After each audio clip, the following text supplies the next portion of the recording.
Linda. Bonsoir Mohamed. Bonsoir Estelle. Non, Mohamed a droit à un petit week-end, Linda. Alors, on va parler avec vous, dans votre monde, de ce rapport alarmant sur la malnutrition.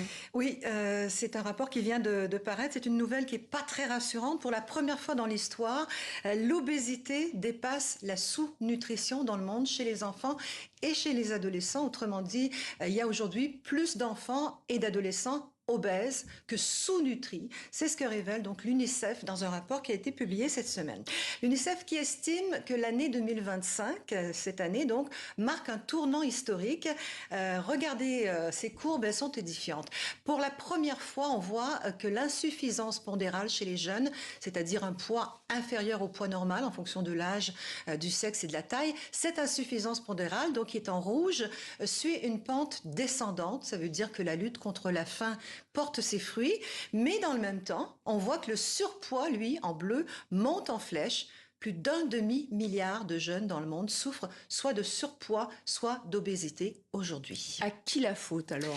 Eh ben, pour l'UNICEF, oui, Estelle, le premier coupable, c'est l'industrie des aliments ultra transformés, une industrie qui, selon l'agence onusienne, a des pratiques commerciales contraire à l'éthique. Par exemple, en Afrique du Sud, le géant de la restauration rapide, McDonald's, finance du mobilier scolaire, lequel, bien sûr, arbore le célèbre logo M.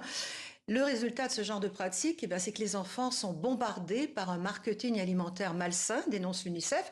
On va écouter Catherine Schatz, qui est experte juridique à l'UNICEF. Elle est aussi l'une des auteurs du rapport.